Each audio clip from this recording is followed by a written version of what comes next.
الحمد لله نحمده ونستعينه ونستغفره ونؤمن به ونتوكل عليه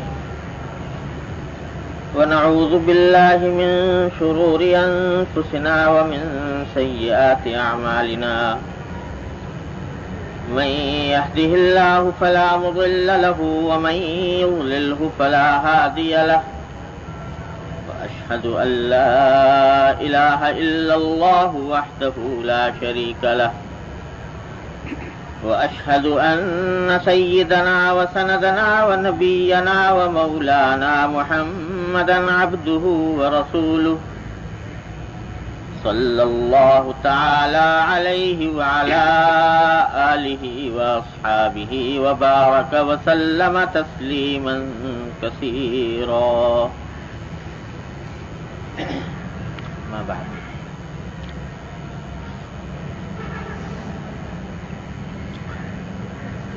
رمضان المبارک سے پہلے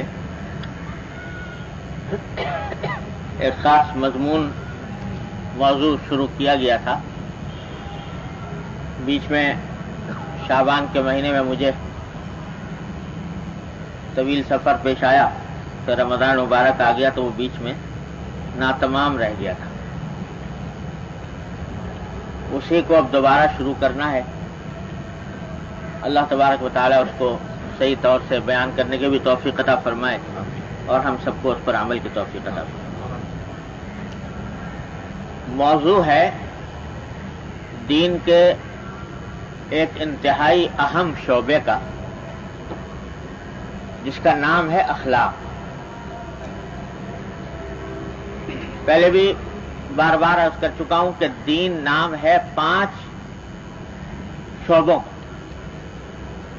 یہ 5 شعبے ہیں جن سے مل کر دین بنتا ہے اور ان 5 پر عمل کرنا ہر مسلمان کے ذمہ ضروری ہے. ایسا نہیں کہ کسی ایک پر عمل کر لے دوسرے کو چھوڑ دے. سب سے پہلا ہے عقائد کہ انسان کے عقیدے درست ہونے چاہیے کہ انسان کے عقیدے میں کوئی بات ایسی نہ ہو جو واقعے کے خلاف ہے. دوسرا شعبہ ہے عبادات. عبادتیں درست ہوں، نماز، روزہ، حج، زکوٰۃ، ذکر، تلاوت، تسبیح وغیرہ عبادتیں. تیسرا حصہ ہے معاملات.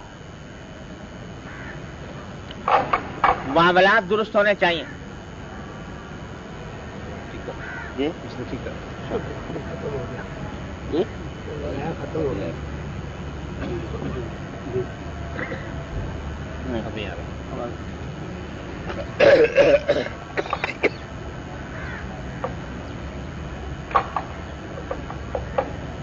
اب سن تو 2 ہوئے عقائد اور عبادات. تیسرے معاملات، لین دین کے، خرید و فروخت کے معاملات، اور دوسرے جو آپس میں ٹرانزیکشنز ہوتے ہیں وہ سارے کے سارے اس میں آ جاتے ہیں معاملات. تیسرا حصہ ہے معاشرت. یعنی ہم جب انسان دنیا میں زندگی گزارتا ہے تو دوسرے انسانوں کے ساتھ مل کر زندگی گزارتا ہے. اس کے ساتھ رہتا بھی ہے، لوگوں کے ساتھ اٹھتا بیٹھتا بھی ہے. گھر والے ہیں، اعزاء احباب ہیں، دوست ہیں، پڑوسی ہیں وغیرہ وغیرہ. ان کے ساتھ رہن سہن اور خود اپنے رہن سہن کا طریقہ، کھائے کیسے، پیے کیسے، سوئے کیسے وغیرہ وغیرہ، یہ ساری باتیں معاشرت سے تعلق رکھتی ہیں. اور 5واں شعبہ ہے اخلاق. اخلاق انسان کے درست ہونے چاہیے، اللہ جل جلالہ کی مرضی کے مطابق ہونے چاہیے. تو یہ 5واں شعبہ اخلاق کا ہے. ان 5 میں سے کسی بھی ایک شعبے کو اگر آپ چھوڑ دیں تو دین کامل نہیں ہوتا، مکمل نہیں ہوتا. 5 پر عمل ضروری، ان میں سے کسی کو بھی چھوڑا نہیں جاتا. لیکن مشکل یہ آ گئی ہمارے دور میں خاص طور پر کہ لوگوں نے پہلی دو چیزوں کو تو کچھ سمجھا کہ دین ہے، عقائد اور عبادات، اگرچہ گڑبڑ اس میں بھی بہت ہے، لیکن کم از کم دماغ میں یہ بات ہے کہ یہ دین کا حصہ ہے، عقیدے درست ہونے چاہیے، عبادت ہونی چاہیے۔ لیکن باقی جو تین شعبے ہیں، معاملات، معاشرت، اخلاق، ان کو گویا دین سے خارج ہی کر لیا، یہ سمجھ لیا کہ گویا اس کا دین سے کوئی تعلق نہیں، یہ دنیا کا کام ہے، اور اس میں کسی اللہ اور اللہ کے رسول صلی اللہ علیہ وسلم کے حکم کی اتباع کی معاذ اللہ حاجت نہیں، ان کو خارج کر دیا۔ تو ان میں سے کچھ کا بیان پچھلی مجلسوں کے اندر ہوتا رہا ہے الحمدللہ بقدر ضرورت۔ تو اخلاق کا بیان ہم نے شروع کیا تھا جو بیچ میں رہ گیا۔ اخلاق، حسن خلق، جس کا اردو ترجمہ عام طور سے خوش اخلاقی سے کرتے ہیں لوگ، لیکن خوش اخلاقی جب اردو میں بولتے ہیں تو اس کا مفہوم، اس کا مراد اس سے بہت ہی ایک تنگ دائرے میں، بہت ہی محدود مطلب ہوتا ہے خوش اخلاقی کا۔ دماغ میں یہ بات ہوتی ہے فلاں آدمی بڑا خوش اخلاق ہے، تو خوش اخلاقی سے لوگ یہ سمجھتے ہیں کہ ذرا مسکرا کر بات کر لی، ذرا سا کوئی ادب کے ساتھ، تمیز کے ساتھ، سلیقے کے ساتھ بات کر لی، اور تو اس کو خوش اخلاقی لوگ سمجھتے ہیں۔ لیکن یہ بھی خوش اخلاقی کا ایک حصہ ضرور ہے، لیکن یہ دین میں جب یہ کہتے ہیں ہم کہ ہم اخلاق درست ہونے چاہیے، تو تنہا اتنی بات کافی نہیں، بلکہ اخلاق کے درستی کے لیے وہ بڑا وسیع مفہوم رکھتا ہے۔ اخلاق کی درستی قرآن اور حدیث کی روشنی میں اللہ تبارک و تعالیٰ نے قرآن کریم میں اور احادیث میں نبی کریم سرور عالم صلی اللہ علیہ وسلم نے حسن خلق کی بڑی زبردست تاکید فرمائی۔ ایک حدیث میں نبی کریم سرور عالم صلی اللہ علیہ وسلم نے ارشاد فرمایا کہ انما بعثت لاتمم مکارم الاخلاق، کہ میں بھیجا ہی اس کام کے لیے گیا ہوں دنیا میں تاکہ لوگوں کو اعلیٰ درجے کے اخلاق، ان کے اخلاق کی تکمیل کروں، ان کے اخلاق کو درست بناؤں۔ اس کام کے لیے مجھے بھیجا گیا۔ اپنی بعثت کا مقصد آپ نے یہ بیان فرمایا کہ اخلاق کی درستی اور اس کی تکمیل۔ اور مشہور آیت ہے جس میں نبی کریم صلی اللہ علیہ وسلم کو دنیا میں بھیجنے کے مقاصد بیان فرمائے، تو فرمایا ہم نے اس لیے بھیجا تاکہ یہ قرآن کی آیتوں کی تلاوت کرے، کتاب اور حکمت کی تعلیم دے، اور تزکیہ کرے، پاک صاف بنائے ان کو۔ پاک صاف کس چیز کو بنائے؟ اخلاق کو بنائے، کہ اخلاق ان کے درست ہو جائیں، اخلاق کے اندر کوئی گندگی، کوئی آلودگی باقی نہ رہے۔ اس مقصد کے لیے آپ کو بھیجا گیا۔ تو اتنی اہم چیز ہے جس کے لیے حضور اقدس صلی اللہ علیہ وسلم مبعوث ہوئے، اور فضیلت اتنی بیان فرمائی حسن خلق کی کہ ایک حدیث میں فرمایا نبی کریم صلی اللہ علیہ وسلم نے کہ ان اللہ لیدرک بحسن الخلق درجۃ القائم الصائم، کہ اگر کسی انسان کے اخلاق درست ہوں، اچھے ہوں اخلاق، تو وہ اس شخص کا درجہ پا لیتا ہے جو ساری عمر روزہ رکھے اور ہر رات ساری رات عبادت کرے، ساری رات عبادت میں مشغول رہتا ہے اور دن میں روزہ رکھتا ہے۔ بتاؤ کتنی زبردست عبادت کر رہا ہے وہ شخص۔ اس کا جو درجہ ہے انسان وہ حاصل کر سکتا ہے حسن خلق سے، اپنے اخلاق کو درست کر کے۔ اتنی بڑی فضیلت نبی کریم سرور دو عالم صلی اللہ علیہ وسلم نے بیان فرمائی، حسن الخلق۔ اور ایک صحابی نے پوچھا کہ یا رسول اللہ بر کیا ہے؟ بر کے معنی نیکی جسے اردو میں کہتے ہیں، قرآن کریم میں جگہ جگہ بر کی تاکید آئی ہے کہ نیکی کرو۔ تو پوچھا کہ نیکی کیا چیز ہوتی ہے؟ تو حضرت صلی اللہ علیہ وسلم فرمایا البر حسن الخلق، نیکی نام ہے اخلاق کی اچھائی کا۔ اخلاق اچھا ہو تو مانا ہے کہ نیکی کا مقام حاصل ہو گیا۔ تو غرض اتنی فضیلتیں احادیث میں بیان فرمائی ہیں نبی کریم صلی اللہ علیہ وسلم نے اس کی حسن اخلاق کی، کہ جس کا کچھ ٹھکانہ نہیں، احادیث جمع کی جائیں تو پوری کتاب بن جائے۔ ایک حدیث میں فرمایا کہ اکمل المؤمنین ایمانا احسنہم خلقا، کہ سارے مومنوں میں سب سے زیادہ مکمل ایمان اس کا ہے جس کے اخلاق اچھے ہیں۔ تو یہ ساری تاکیدات، ساری ترغیبات قرآن و حدیث کے اندر آئی ہیں اخلاق کی درستی کی، اخلاق کو بہتر بنانے۔ لیکن جیسا میں نے عرض کیا کہ اس کا مطلب صرف اتنا نہیں ہے کہ آدمی کا خندہ پیشانی سے کسی سے ملاقات کر لے، مسکرا لے ملتے وقت، صرف اتنی بات خوش اخلاقی کے لیے کافی نہیں ہوتی، بلکہ اگر کوئی آدمی اس لیے دوسروں سے ملتا ہے خوش اخلاقی کے ساتھ تاکہ اپنی قدر و منزلت لوگوں کے دلوں میں بٹھا دے، تو یہ خوش اخلاقی نہیں ہے، یہ بد اخلاقی ہے۔ اسلام میں اخلاق کا جو مفہوم ہے وہ بڑا ہماگیر، بڑا شامل، بڑا عام مفہوم ہے۔ اخلاق جمع ہے خلق کی، ذرا خوب سمجھ لیجئے، اخلاق جمع ہے خلق کی، اور خلق کے معنی ہوتے ہیں یہ اندر کی ایک کیفیت ہوتی ہے، دل کی اندر کی کیفیت ہوتی ہے کہ انسان کے باطن میں، انسان کے دل میں ایسی صفتیں پیدا ہو جائیں جو اللہ کو مطلوب ہیں، اور ایسی صفتوں سے دل خالی ہو جائے جو اللہ کو مبغوض ہے، اللہ کو ناپسند ہے۔ یہ ہے خلق، حسن خلق۔ چنانچہ یہ حسن خلق جو ہے یہ ہمارے ہاتھ پاؤں کا کام نہیں، چہرے بشرے کا کام نہیں۔ چہرہ بشرا اور ہاتھ پاؤں اس کو ظاہر ضرور کرتے ہیں، لیکن کام یہ ہاتھ پاؤں کا اور چہرے بشرے کا نہیں ہے، اس کا تعلق دل سے ہے، کہ دل کی درستی ہو، دل کے اندر صحیح صفتیں پیدا ہو اور بری صفتوں سے انسان کا دل پاک۔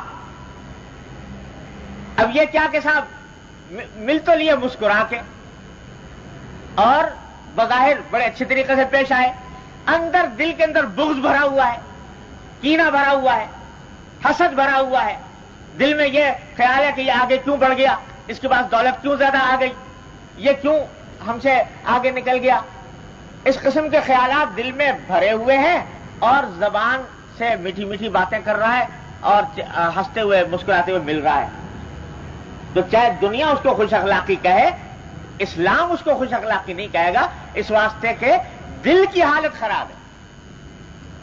مل تو رہا ہے بظاہر دیکھنے کے اندر بڑے ادب سے، طریقے سے مل رہا ہے، سلیقے سے مل رہا ہے، ایٹیکیٹ کے مطابق مل رہا ہے، دوسروں سے معاملہ کر رہا ہے، لیکن دل میں تکبر بھرا ہوا، میں بڑا ہوں، یہ چھوٹا ہے، اس کی تحقیر بھری ہوئی، یہ خوش اخلاقی نہ ہوئی، یہ بد اخلاقی ہے بدترین۔ مل تو رہا ہے اس طریقے سے، بظاہر اعمال ایسے کر رہا ہے کہ جیسے خوش اخلاق انسان کیا کرتا ہے، لیکن دل میں کاٹ کپٹ ہے، تو یہ ساری باتیں بد اخلاق۔ تو اخلاق اس وقت اچھے ہوں گے جب دل کے اندر سے بغض نکلے، کینہ نکلے، حسد نکلے، تکبر نکلے، منافقت نکلے، دکھاوا نکلے، یہ چیزیں جب نکلیں گی تب انسان کے اخلاق درست ہوں گے۔ اور اگر یہ چیزیں دل میں بھری ہوئی ہیں تو چاہے وہ کیسے ہی بظاہر دیکھنے میں خوش اخلاق لگ رہا ہو، اسلام کی نظر میں، اللہ اور اللہ کے رسول کی نظر میں وہ خوش اخلاق نہیں۔ تو یہ چیزیں نکالنی ضرور۔ تو خوب اچھی طرح سمجھ لیجئے کہ دین نے جو احکام ہمیں عطا فرمائے ہیں وہ دو قسم کے ہیں۔ ایک وہ ہے جن کا تعلق ہمارے ظاہری اعضاء سے ہے، وہ کام ہمارے ظاہری اعضاء سے انجام پاتے ہیں۔ نماز ہے، یہ ظاہری اعضاء سے انجام دیا جاتا ہے، روزہ ہے، زکوٰۃ ہے، حج ہے، یہ اعمال ہیں جو ظاہری اعضاء سے تعلق رکھتے ہیں۔ اور کچھ ایسے اعمال کا حکم دیا جن کا تعلق ظاہری اعضاء سے نہیں بلکہ دل کو درست کرنے سے ہے، وہ کہلاتے ہیں اعمال باطنہ، اور انہی کو اخلاق بھی کہتے ہیں۔ وہ بھی اسی طرح فرض ہے جیسے نماز فرض ہے، روزہ فرض ہے، زکوٰۃ اور حج فرض ہے، وہ بھی اسی طرح فرض ہے۔ وہ کیا ہے؟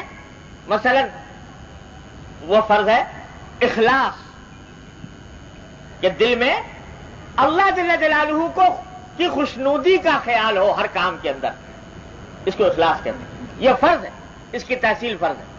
اگر اخلاص نہیں تو ایسا ہی ہے جیسے آدمی بے نمازی ہو, نماز کا ترک کرنا جتنا گناہ ہے, اخلاص کو چھوڑنا بھی اتنا ہی بڑا گناہ ہے. اسی طریقے سے یہ فرض ہے کہ انسان کے اندر تواضع کو چھوڑنا بھی اتنا ہی گناہ ہے جتنا کہ نماز اور روزے کو چھوڑنا. یہ ضروری ہے.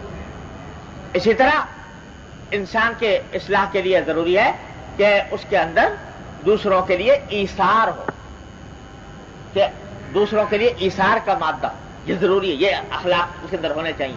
تو بہت سے ایسے اخلاق ہیں جن کی تحصیل فرض ہے نماز روزے کی طرح, اور بہت سے ایسے اخلاق ہیں جن کو گناہ قرار دیا گیا ہے. جیسے اعمال ظاہرہ کے اندر بہت سے گناہ ہیں.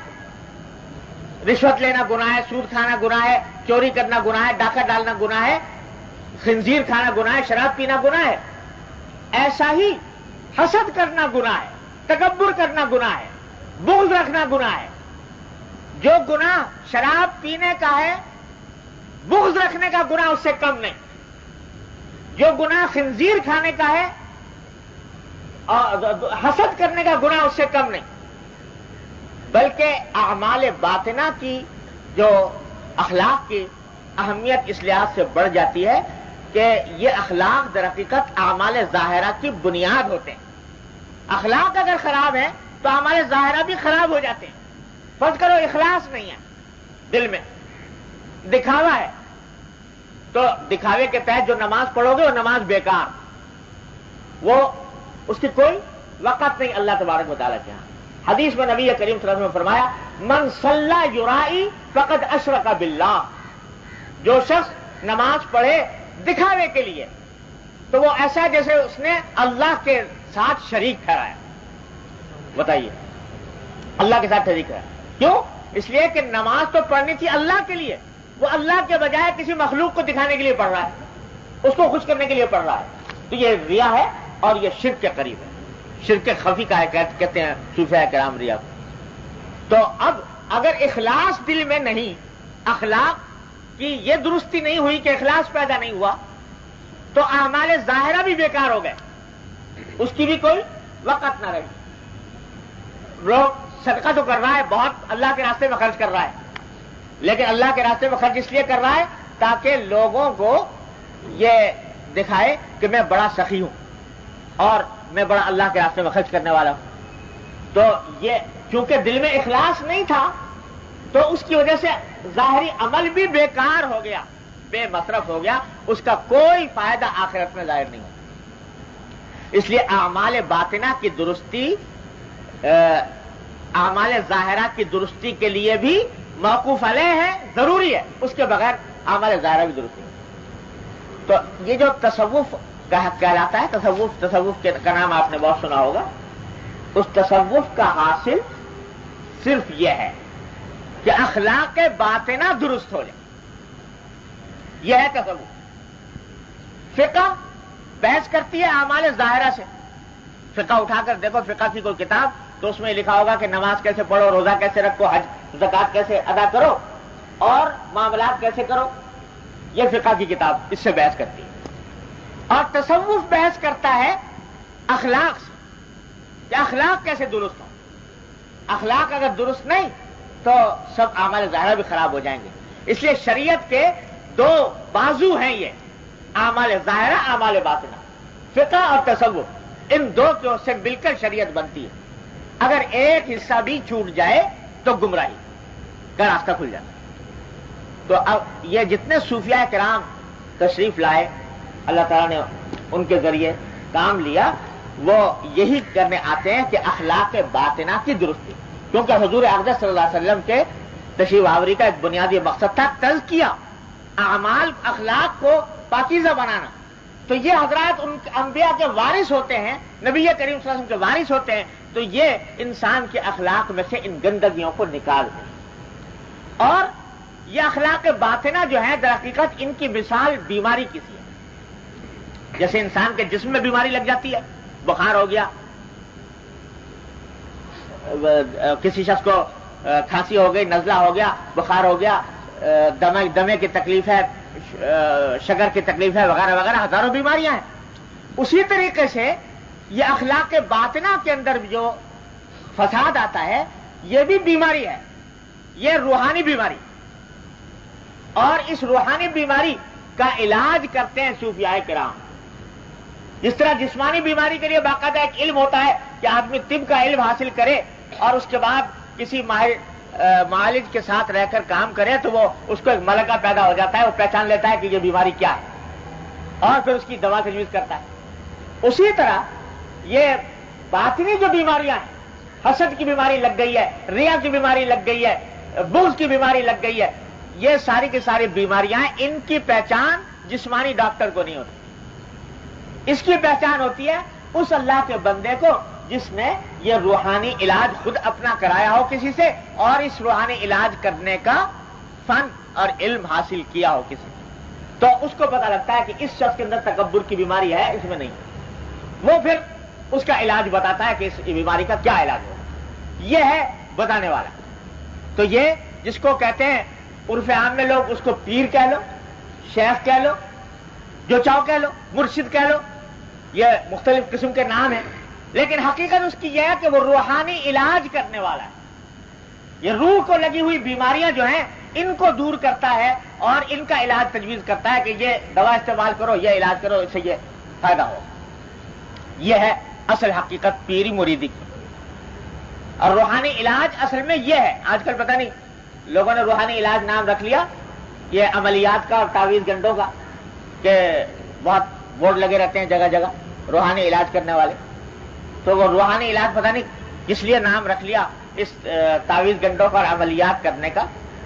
حقیقت میں روحانی علاج یہ ہے کہ روح کو لگی ہوئی بیماریاں یہ کیسے دور ہوں اور اس کا طریقہ کیا ہو یہ بتاتا ہے کون؟ یہ روحانی علاج کرنے والا، جس کو آپ اردو میں پیر کہہ لیجئے، مرشد کہہ لیجئے، شیخ کہہ لیجئے، جو چاہے کہہ لیجئے. اور حضور اقدس سرور دو عالم صلی اللہ علیہ وسلم کے زمانے سے آج تک دین کے پہنچنے کا یہی طریقہ چلا آیا کہ سرکار دو عالم صلی اللہ علیہ وسلم نے اپنے صحابہ کرام کا روحانی علاج کیا اور اس روحانی علاج کا اس طرح کیا کہ ایسے مکمل انسان بنا دیے کہ روئے زمین نے ان کی نظیریں نہ اس سے پہلے دیکھی تھی نہ ان کے بعد دیکھی. ایسے مکمل انسان، وہ لوگ جن کے دلوں میں بغض و عداوت کی آگ بھری ہوئی تھی، مرغی کے بچے کی خاطر 40 سال جنگ کرنے کو تیار تھے زمانے جاہلیت کے اندر. ایک مرغی کا بچہ کسی کا وہ دوسرے کے کھیت میں گھس گیا، کوئی پودے کے کچھ پتے وتے کھا لیے اس نے، تو دوسرے برابر کا جو آدمی تھا جس کے پتے کھائے تھے وہ غصے میں آ کے لپک پڑا مالک کے اوپر کہ بھائی تمہاری مرغی نے میرے پتے کھا لیے. آپس میں تکرار ہوئی، تکرار کے اندر ہاتھا پائی تک نوبت آ گئی. ہاتھا پائی کے بعد ڈنڈے اور لاٹیاں نکل آئی، گھر والے نکل آئے. اس نے اپنے قبیلے والوں کو پکار لیا، اس نے اپنے قبیلے والوں کو پکار لیا. لڑائی شروع ہو گئی. 40 سال مسلسل جنگ جاری رہی، جس کو حرب بسوس کہتے ہیں، بسوس کی جنگ. مرغی کے بچے کی خاطر یہ عداوتیں لے کر 40 سال بسر کی جا رہے ہیں کہ باپ مرتا تھا تو بیٹے کو یہ وصیت کر کے جایا کرتا تھا کہ بیٹا اور ہر کام کر لینا لیکن میرے دشمنوں کو مت بخشنا اور یہ جنگ مت بند کرنا، جنگ جاری رکھنا. تو جن کے دلوں میں بغض و عداوت کی یہ آگ سلگ رہی تھی ان کا تزکیہ فرمایا نبی کریم سرور دو عالم صلی اللہ علیہ وسلم نے اس طرح کہ حضرت علی رضی اللہ تعالیٰ عنہ کا واقعہ سنا ہوگا آپ نے. یہودی نے حضور اقدس صلی اللہ علیہ وسلم کے شان میں کوئی گستاخی کا کلمہ کہہ دیا.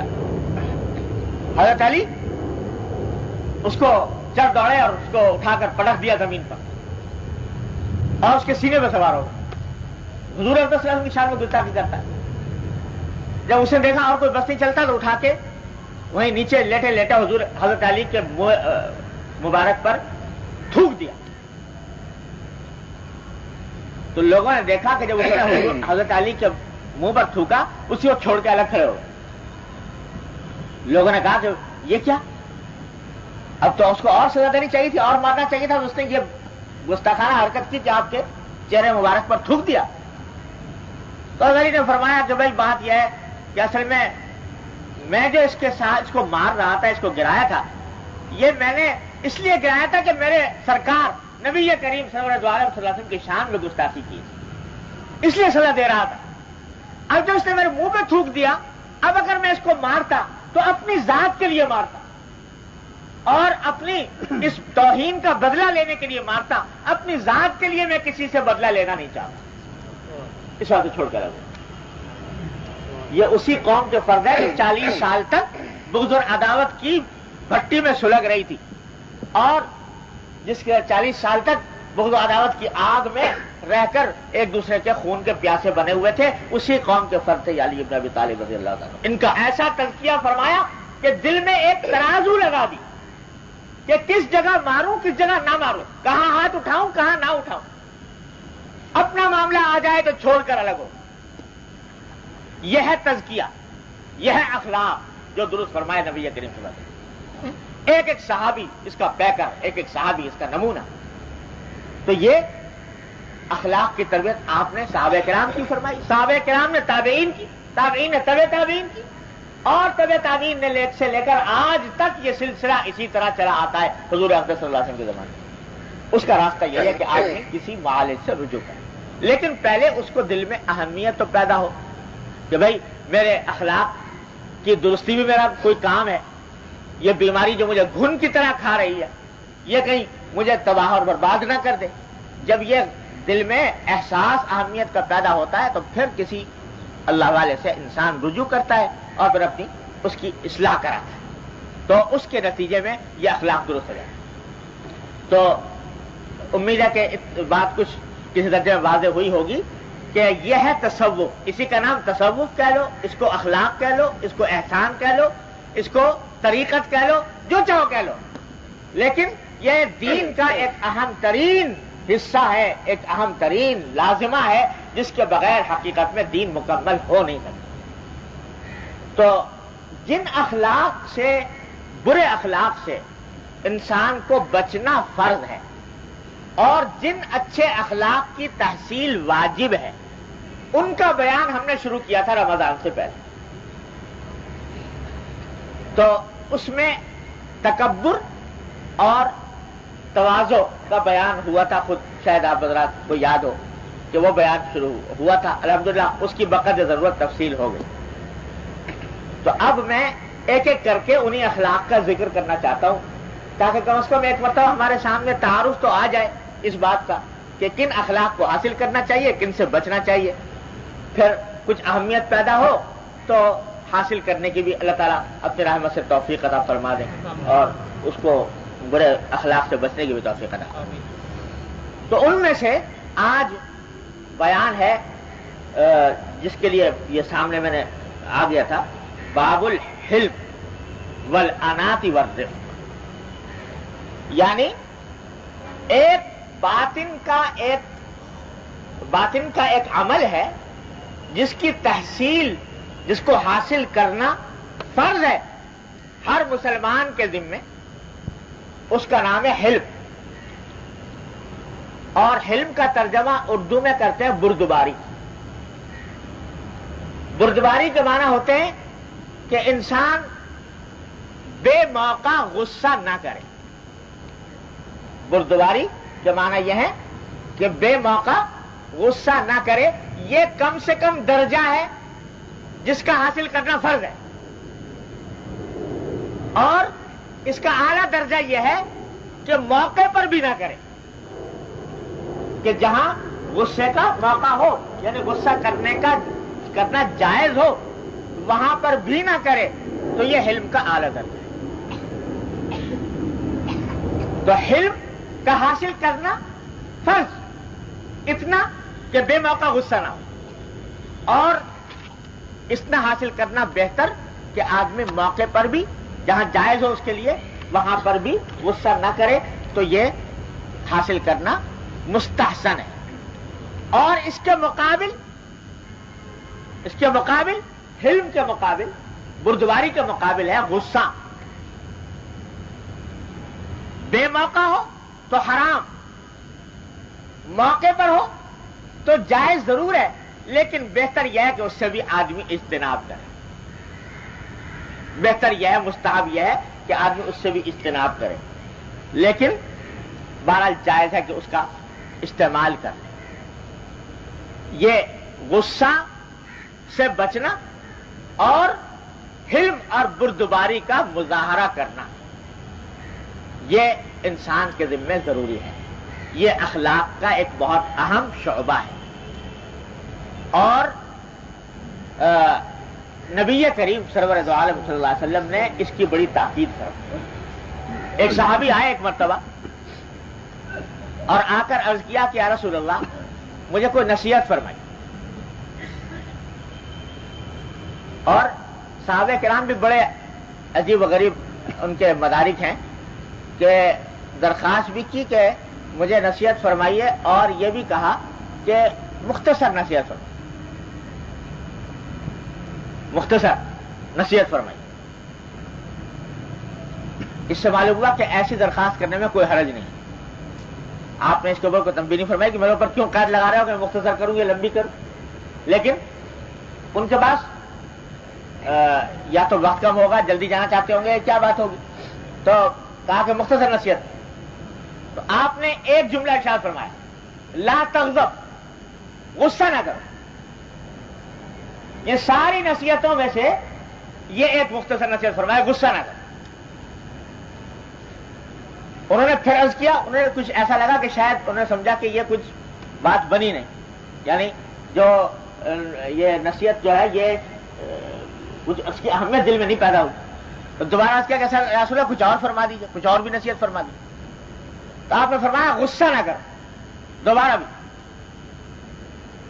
پھر تیسری بار انہوں نے کہا رسول اللہ کچھ اور بھی فرما دیجیے. فرمایا غصہ نہ کرو. 3 مرتبہ، تینوں مرتبہ یہی جملہ دوہرایا کہ غصہ نہ کرو. اشارہ اس بات کی طرف فرما دیا کہ اس کو معمولی بات نہ سمجھو، غصہ نہ کرو، اس بات کو معمولی نہ سمجھو، اس واسطے کہ یہ معمولی نہیں ہے. غصہ اگر عادت پڑ جائے غصے کی، محل بے محل، موقع بے موقع، تو یہ بے شمار گناہوں کی جڑ ہے. اسی غصے سے بغض پیدا ہوتا ہے، اسی سے حسد پیدا ہوتا ہے، اسی سے کینہ پیدا ہوتا ہے، اسی سے انسان دوسرے کا حق غصب کرتا ہے، اسی سے غیبت ہوتی ہے، اسی سے چغلی کھاتا ہے. خدا یعنی کتنے بے شمار گناہوں کی بنیاد ہے غصہ. تو فرمایا کہ غصہ نہ. امام غزالی رحمۃ اللہ علیہ فرماتے ہیں کہ اس قسم کے سارے امراض کی اصل جڑ تو ہے تکبر، جیسا میں نے اس وقت بھی عرض کیا تھا پچھلی مرتبہ. غصہ بھی حقیقت میں تکبر سے آتا ہے. جب آدمی سمجھتا ہے میں بڑا ہوں، اور جس سے پر غصہ کر رہا ہوتا ہے اس کو چھوٹا سمجھتا ہے. اس واسطے کہ اگر بڑا سمجھتا تو کبھی غصہ نہ کرتا. اسی لیے کہتے ہیں قہر درویش بر جانے درویش. درویش آدمی اگر اپنے آپ کو جو کچھ نہیں سمجھتا، میں تو معمولی سا آدمی ہوں، وہ کیا غصہ کرے گا دوسرے پر؟ غصہ وہ کرے گا جس کے دل میں یہ خیال ہو کہ میں بڑا ہوں، دوسرے چھوٹا ہے. کیونکہ غصہ کیا جاتا ہے یا برابر کے آدمی سے یا چھوٹے آدمی سے. بڑے پر تو غصہ کرتا نہیں آدمی، اور یہ اس وقت کرتا ہے جب اس کو چھوٹا سمجھا. تو اصل بنیاد غصے کی ہے تکبر. لیکن پھر اس غصے سے بے شمار گناہ پیدا ہوتے ہیں. غصے کا اظہار کا اگر موقع مل جائے، غصے کو ظاہر کرنے کا، بدلہ لینے کا، تو اس میں انسان حد سے تجاوز کر جاتا ہے، دوسرے کی حق تلفی ہو جاتی ہے. غصے کو اگر ظاہر کرنے کا موقع نہ ملے، غصہ اتارنے کا موقع نہ ملے، تو دل میں ایک گھٹن پیدا ہوتی ہے. اس گھٹن کا نام ہے بغض، اسی گھٹن کا نام ہے کینہ، اور اسی کے نتیجے میں حسد پیدا ہوتا ہے. اور ان دونوں چیزوں کا نتیجہ یہ ہوتا ہے کہ انسان دوسرے کی بدخواہی میں لگ جاتا ہے یا کسی طرح نیچے دکھا دے. تو بے شمار گناہوں کی بنیاد ہے غصہ. اور اس کے مقابلے میں حلم وہ بڑی اعلیٰ صفت ہے، اعلیٰ درجے کی صفت ہے، تو اللہ تبارک و تعالیٰ کو بڑی محبوب ہے. ایک حدیث میں آتا ہے کہ نبی کریم صلی اللہ علیہ وسلم یہ دعا مانگا کرتے تھے بکثرت، اللہم اکرمنی بالعلم وزیننی بالحلم. کہ اللہ مجھے علم کی عزت عطا فرمائیے اور حلم کی زینت عطا فرمائیے. معلوم ہوا کہ علم جو ہے وہ بغیر حلم کے بے زینت ہے، اس کے اندر کوئی زینت نہیں. علم اسی وقت مزین ہوتا ہے، کارآمد ہوتا ہے جب اس کے ساتھ حلم ہو. اگر حلم نہیں تو علم جو ہے وہ کارآمد نہیں، بعض اوقات انسان کو گمراہی کے راستے پر لے جاتا ہے. تو اللہم اکرمنی بالعلم وزینی بالحلم. حلم آدمی بردباری کا بلا ہے. جیسا میں نے عرض کیا کہ غصے کے موقع پر زیادہ غصہ کر لیا ضرورت سے تو گناہ، یا بے موقع کیا، غصہ کرنے کا موقع تھا نہیں اور تم نے کر دیا، یہ گناہ. اس سے دوسرے کی دل آزاری ہو گئی، دل ٹوٹ گیا، یہ بہت بڑا گناہ ہو گیا. اس واسطے اس غصے کو قابو کرنے کی ضرورت ہے. یہ تو ذرا سا بھی اگر حد سے تجاوز کر جائے گا تو گناہ کبیرہ تک لے جائے گا، اللہ بچائے. مثلا کسی نے آپ کو تکلیف پہنچا دی کسی قسم کی، تو قرآن کا حکم یہ ہے کہ جتنی تکلیف اس نے پہنچائی ہے اتنی ہی تم پہنچا دو. یہ جائز ہے تمہارے لیے، اس کے بدلے میں جائز ہے.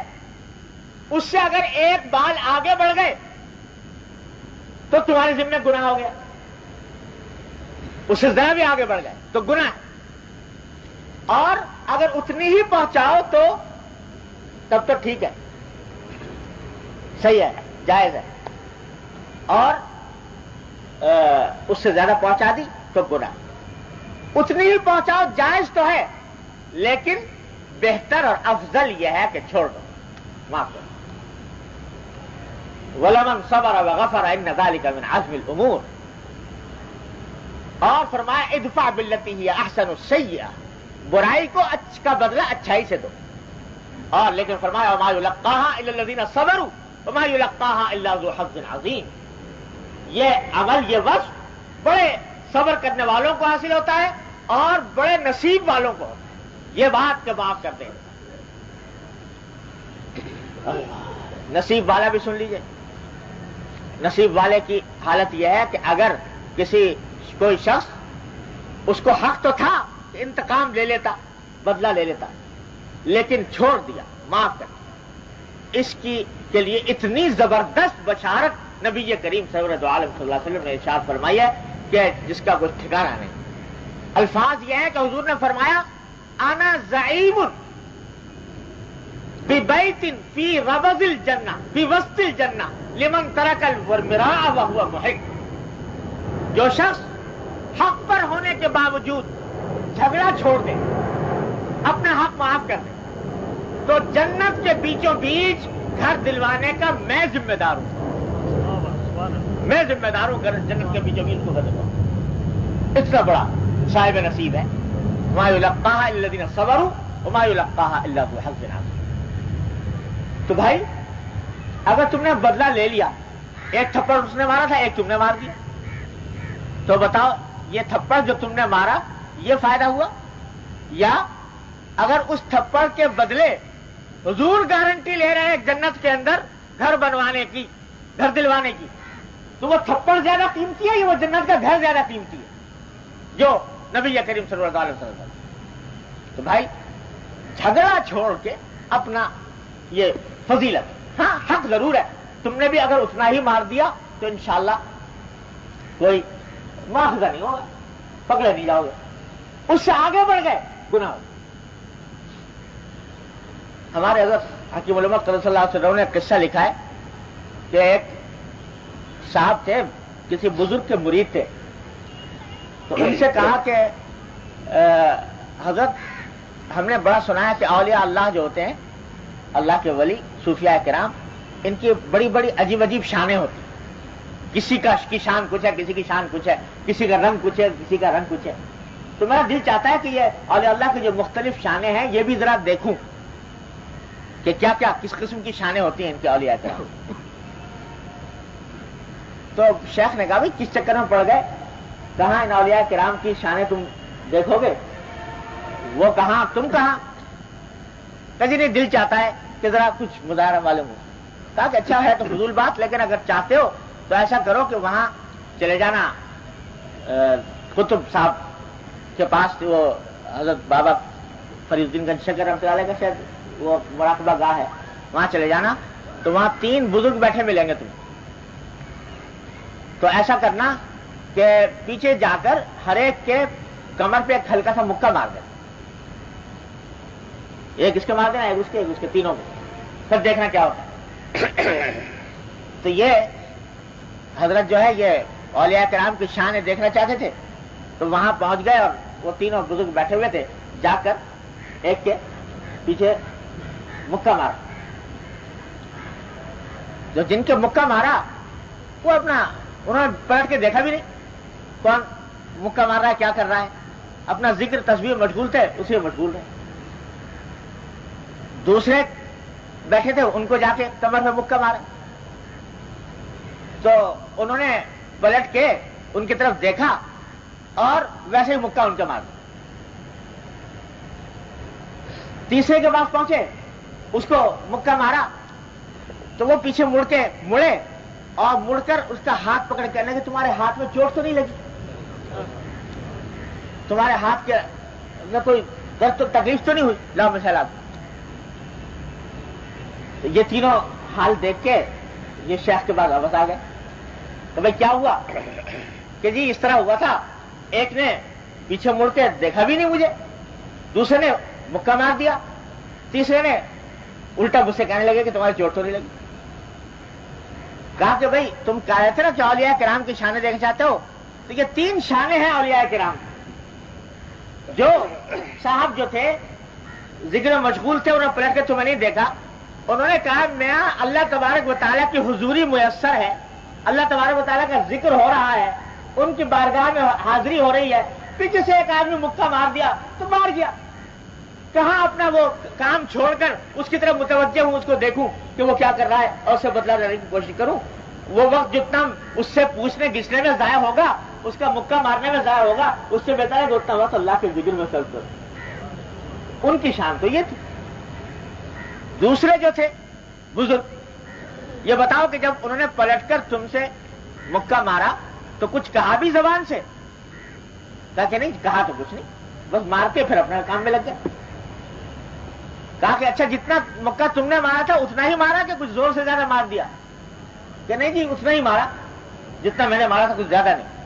کہا کہ انہوں نے یہ کام کیا کہ کیونکہ ان کو شرعاً حق حاصل تھا مکہ مارنے کا، تو اس واسطے کیونکہ تم نے مارا تھا، زیادتی کی تھی، تو ان کو بھی حق حاصل تھا، انہوں نے اپنا بدلہ لے لیا، لیکن بدلہ پوری مساوات کے ساتھ لیا.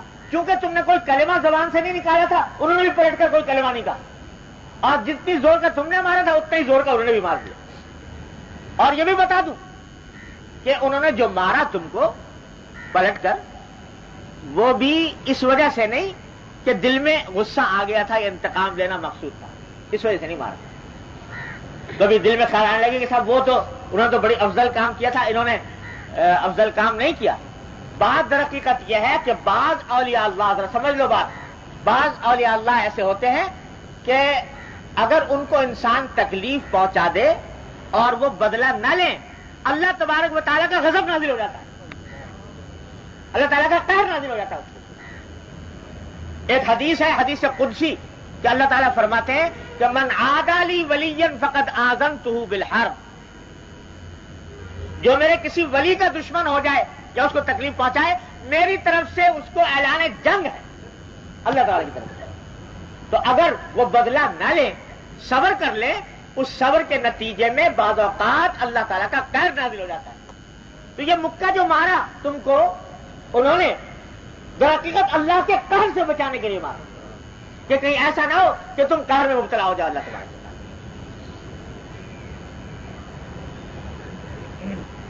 کہ یہاں ایک دل میں خیال بعض اوقات پیدا ہوتا ہے کہ بھائی وہ ولی اللہ جو تھے وہ تو بڑے مہربان اور شفیق تھے کہ انہوں نے مکہ اس لیے مارا کہ قہر نازل ہو جائے.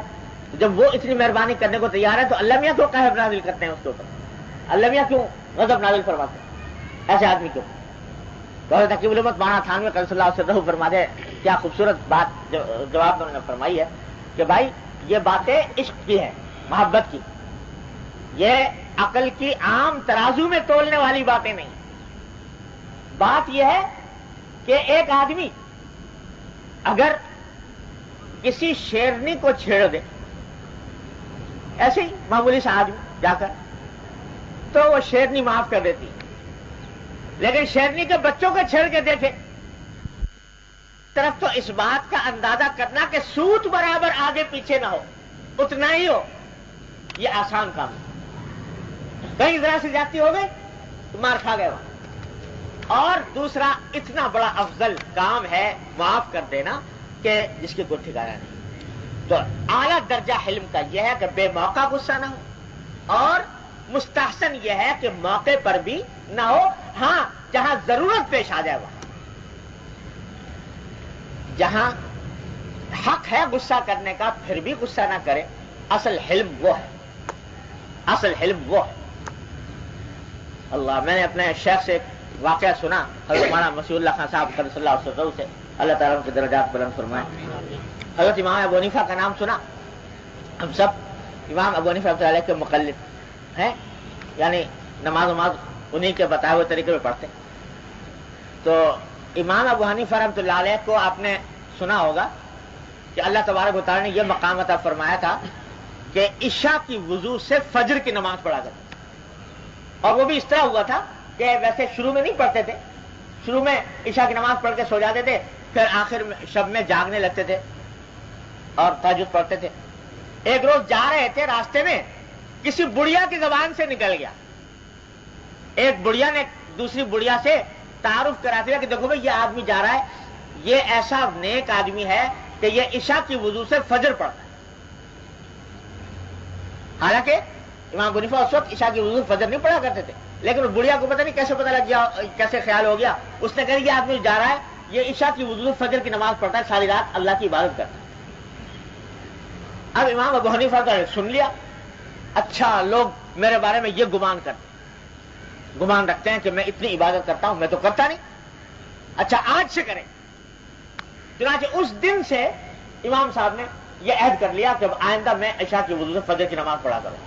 یہ ہے غیرت کہ اللہ کی مخلوق کو مجھ سے یہ گمان ہے تو میں اس گمان کو سچا کر کے دکھاؤں، پڑھا کرتے تھے۔ اب ایک آدمی آپ اندازہ کیجئے کہ رات عشاء سے فجر کی نماز پڑھ رہا ہے، یعنی ایک لمحے کو نہیں سویا، فجر کے بعد اپنے کاموں میں مشغول ہو جاتے تھے، علم کا، تدریس کا، تصنیف کا، جو کچھ بھی کام تھا وہ، اور تجارت بھی تھی امام صاحب کی، تجارت بھی کرتے تھے، ظہر تک اس میں مشغول رہتے۔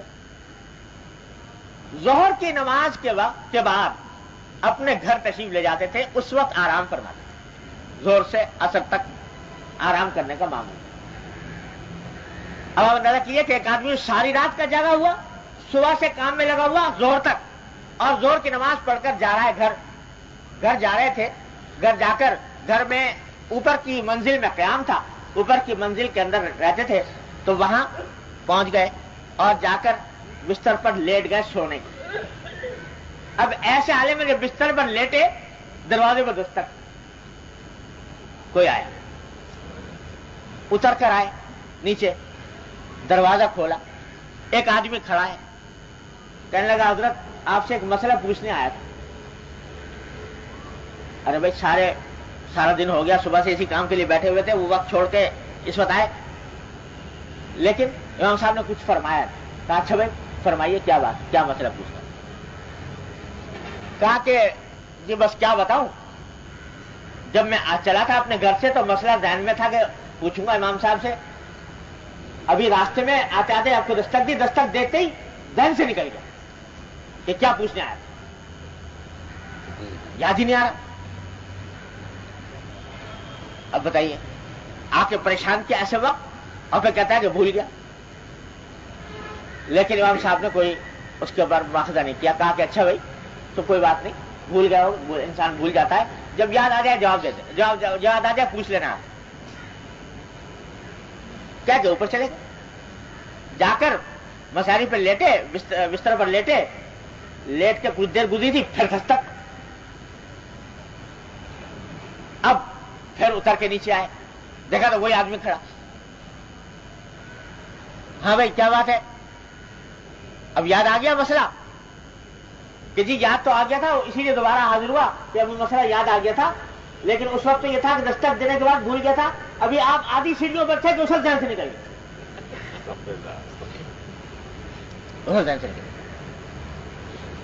اب جناب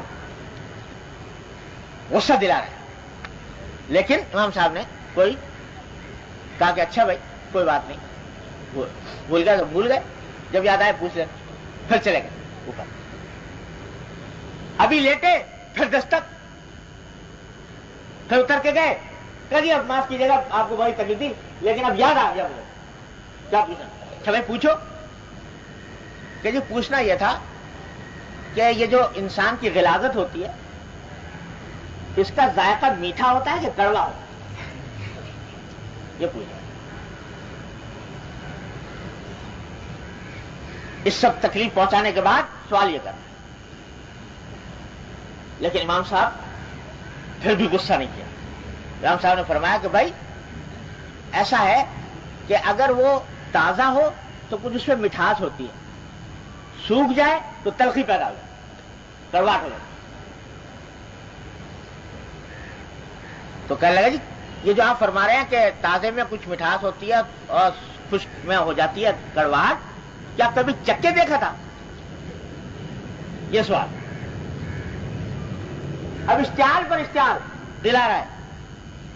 کہا کہ بھائی ہر بات جو ہے وہ خود چکھ کر اور خود تجربہ کر کے نہیں، بہت سی باتیں عقل سے بھی انسان کو پتہ لگتی ہیں.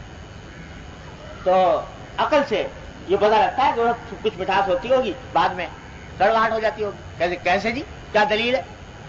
کہا کہ تازے میں مکھی بیٹھتی ہے اور خشک پہ نہیں بیٹھتی. تو مکھی بیٹھنے سے پتہ لگتا ہے کہ اس میں ہے کچھ، کبھی ورنہ وہ نہ بیٹھ. جب یہ سب کچھ ہو گیا تو اس نے آگے ہاتھ جوڑا کہ حضرت خدا کے لیے مجھے معاف فرما دیجیے گا، میں نے آپ کو بہت تکلیف. اصل میں قصہ یہ ہے کہ آپ نے مجھے ہرا دیا. بات یہ تھی کہ کل رات ہم دو دوست بیٹھے ہوئے تھے، تو آپس میں یہ بحث چل نکلی کہ ہمارے اس کوفہ شہر کے اندر سب سے زیادہ حلیم انسان کون ہے، سب سے زیادہ بردبار، غصہ نہ کرنے والا کون ہے. تو میرے دوست کا کہنا یہ تھا کہ ابو حنیفہ ہے، اور میرا کہنا تھا کہ سفیان ثوری ہے. تو دونوں میں مقابلہ ہو رہا تھا. میں کہتا تھا کہ سفیان ثوری ہے، وہ کہتے تھے کہ ابو حنیفہ ہیں. تو انہوں نے کہا اچھا تجربہ کر لو. تو ایسا کام کرو کہ جس سے انتہائی غصہ آئے انسان کو، اگر پھر بھی وہ ضبط کر گئے اور انہوں نے کوئی غصہ نہ کیا تو سمجھ لو کہ سب سے بڑے حلیم ہیں. تو میں نے اس کا طریقہ یہ اختیار کیا آپ کو تنگ کرنے کا کہ ہر مرحلے پر آپ کو اشتعال دلاؤں، غصہ دلاؤں، اور مجھے یقین تھا کہ کسی نہ کسی مرحلے پر آپ کو غصہ آ جائے گا تو میں جیت جاؤں گا. لیکن آپ نے تو مجھے ہرا دیا اور پتا چلا کہ حقیقت میں آپ سے زیادہ حلیم انسان اس شہر کے اندر کوئی اور نہیں. تو ہمارے حضرت فرمایا کرتے تھے، حضرت ہمارا مسیح اللہ خان صاحب اللہ تعالیٰ ان کے درجات بلند فرمائے، یہ قصہ سنانے کے بعد انہوں نے فرمایا کہ بھائی حنفیوں، یعنی ہم سب حنفی اپنے آپ کو کہلاتے ہیں نا، حنفی امام ابو حنیفہ کی تقلید کرتے ہیں. تو کہا حنفیوں صرف نماز ہی میں تقلید کرو گے امام ابو حنیفہ کی، اور غصے میں نہیں کرو گے کہ غصہ نہ آئے. اب یہ امام ابو حنیفہ رحمۃ اللہ علیہ اتنے بڑے امام ہیں، اتنے بڑے مجتہد ہیں، اتنے بڑے فقیہ ہیں اور اتنے بڑے ولی اللہ، اور یہ تنگ کیا جا رہا ہے لیکن غصہ نہیں آتا، نہیں کرتا. حالانکہ حق تھا غصہ کرنے کا. جو آدمی ایسی حرکت کر رہا ہے اس کو تو کان پکڑ کے نکال دیتے. یہ سوال بدتمیزی کا سوال کر رہا ہے، بے وقت کر رہا ہے، بے موقع کر رہا ہے، سب حق تھا، لیکن اپنے اوصلاح کی مخلوق کے ساتھ نرمی کا معاملہ کرنے کا، علم کی زینت. وہ یہ جو مشہور ہے کہ صاحب فلاں جو ہے بڑے جلالی بزرگ ہیں، لوگ کہتے ہیں بڑے جلالی بزرگ ہیں، یعنی ہر وقت جلالی کرتے رہتے ہیں، غصہ کرتے رہتے ہیں. تو یاد رکھو جلالی بزرگی جو ہے وہ سنت کے مطابق نہیں، نبی کریم صلی اللہ علیہ وسلم کی سنت کے مطابق نہیں.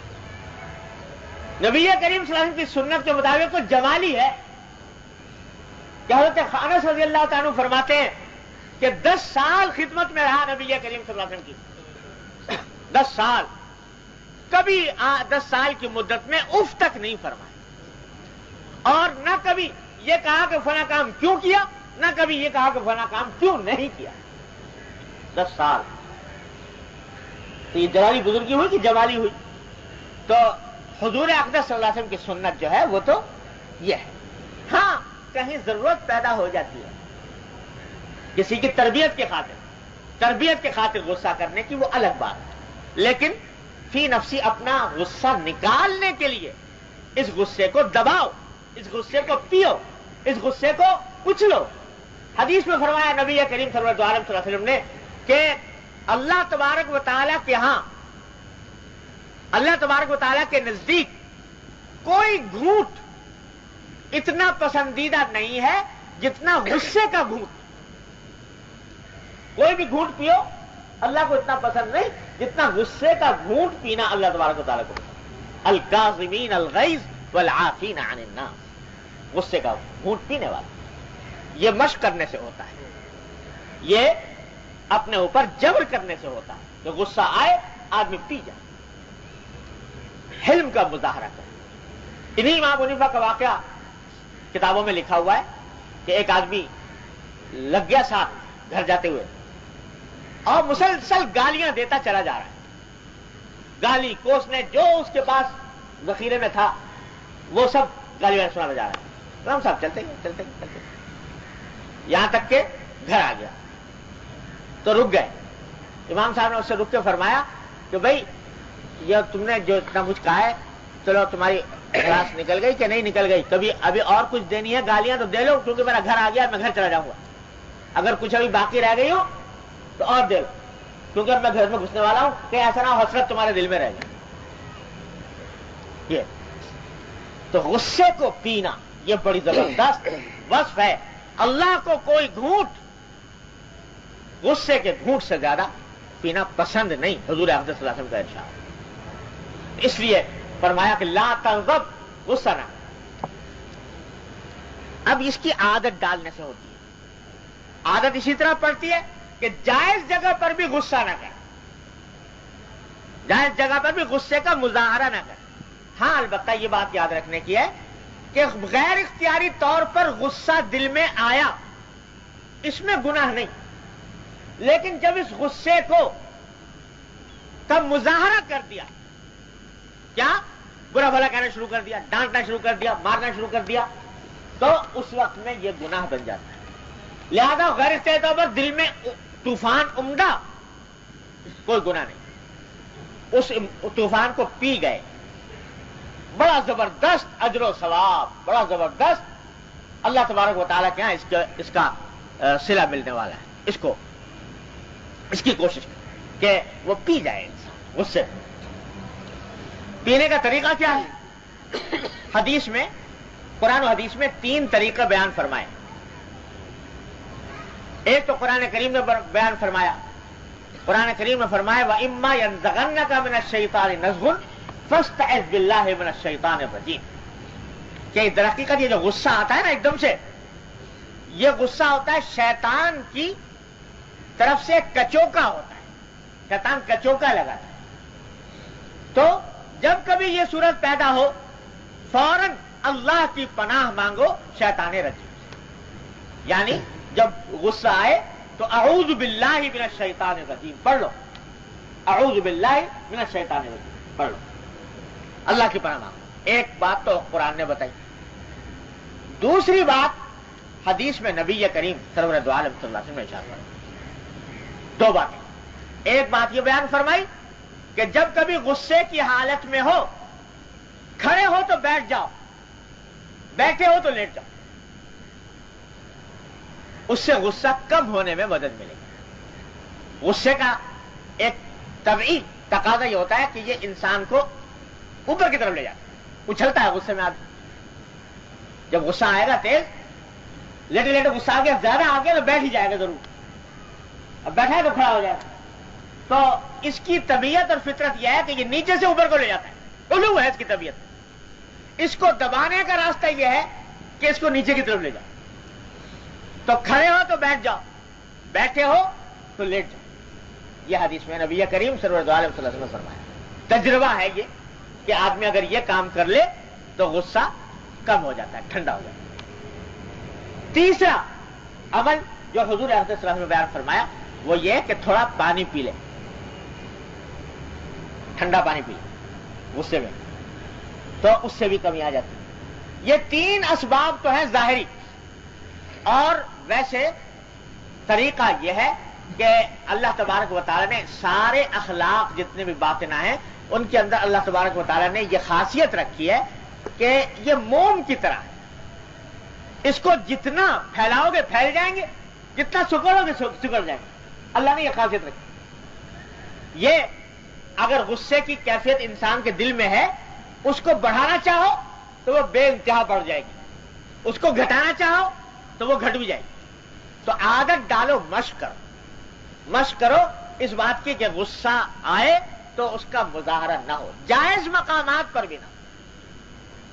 ہمارے حضرت حکیم الامت صلی اللہ علیہ وسلم تو یہاں تک فرماتے ہیں کہ بچوں کی تربیت کے لیے بعض اوقات غصہ کرنا پڑتا ہے، نہیں ضرورت، بعض اوقات اس کے بغیر چارہ نہیں ہوتا. تو ایسے موقع پر تربیت کے لیے بھی اس بات کا خیال کرو کہ جس وقت خود غصہ آ رہا ہو، طبیعت میں اشتعال ہو، اس وقت بچے کو سزا مت دو، کیونکہ اس وقت میں دینے میں دو خطرے ہیں. ایک خطرہ یہ ہے کہ حد سے تجاوز کر جاؤ گے، جتنی ضرورت ہے اسے زیادہ کر دو، اور دوسرا یہ کہ اس میں عادت پڑے گی اپنے غصے کو ٹھنڈا کرنے کی، غصے کو نکالنے کی. تو ایسے وقت نہ کرو، بلکہ ذرا اشتعال جب ٹھنڈا ہو جائے تو اس وقت میں ڈانٹ ڈپٹ کر لو، چاہے مصنوعی غصہ پیدا کر کے کرنا پڑے اس وقت کر لو. کیونکہ اس وقت میں جب آدمی ضرورت کے تحت کرے گا، مصنوعی غصہ لا کر چاہے کر رہا ہو، لیکن اس میں حد سے تجاوز نہیں ہوگا انشاءاللہ. تو یہ طریقہ حضرت نے بتایا. تو خلاصہ گفتگو کا یہ نکلا کہ انسان کو حلم کی صفت حاصل کرنے کے لیے، بردباری کی صفت حاصل کرنے کے لیے، جو اللہ کو مطلوب ہے، جو جس کو حضور اقدس صلی اللہ علیہ وسلم نے مانگا اللہ سے کہ مجھے یہ حلم عطا فرمائیے، اس کو حاصل کرنے کے لیے غصے سے چھٹکارا پانا ضروری ہے. اور اس غصے سے چھٹکارا پانے کے یہ راستے ہیں جو حضور اقدس صلی اللہ علیہ وسلم نے تلقین فرمائے، اور اس کی مشق کرنے سے یہ حاصل ہو جاتے ہیں. اس کے خلاف جہاں کہیں ہو تو آدمی اپنے معالج سے رجوع کرے کہ صاحب میرے اندر یہ بیماری ہے، تو پھر وہ اس کا مزید علاج بتا دیتا ہے. تو اس کے اوپر عمل کرنے سے اللہ تبارک و تعالیٰ کے فضل و کرم سے یہ حلم کی صفت حاصل ہو سکتی ہے. حلم اللہ جل جلالہ کی صفات میں شامل ہے. حلیم، اللہ تعالیٰ حلیم. اور حدیث میں فرمایا تخلقوا باخلاق اللہ، اللہ کی کہ خلق حاصل کرنے کی کوشش کرو. اس واسطے اس کو اہتمام کے ساتھ حاصل کرنے کی ضرورت ہے کہ اپنے آپ کو غصے کو دباؤ. ہمارے حضرت مولانا مسیح اللہ خان صاحب قدس اللہ علیہ اللہ تعالیٰ ان کے درجات بلند فرمایا، ابھی حال میں انتقال ہوا، حضرت حکیم الامت کے خلفاء میں سے ہیں. وہ اس کے اوپر اپنے تمام متعلقین پر بہت زیادہ زور دیتے تھے، اور سنا ہے کہ اپنی وصیت میں بھی یہ فرمایا کہ جو شخص اپنے غصے پر قابو پا سکے وہ میرے متعلقین میں ہے داخل، ورنہ گویا ہے نہیں. تو اس کے اہتمام کرنے کی ضرورت ہے. اور جیسا میں نے عرض کیا، یہ بھی دین کا حصہ ہے، یہ دنیا کی باتیں نہیں ہو رہی ہیں، یہ سب دین کا حصہ ہے. یہ نہ سمجھو کہ نماز، روزہ، حج، زکوٰۃ کے اوپر دین ختم ہو جاتا ہے. یہ سب ان کا حاصل کرنا بھی اسی طرح فرض ہے. اللہ تبارک و تعالیٰ اپنی رحمت سے مجھے بھی عطا فرمائے، آپ کو بھی عطا فرمائے. واخر دعوانا الحمدللہ.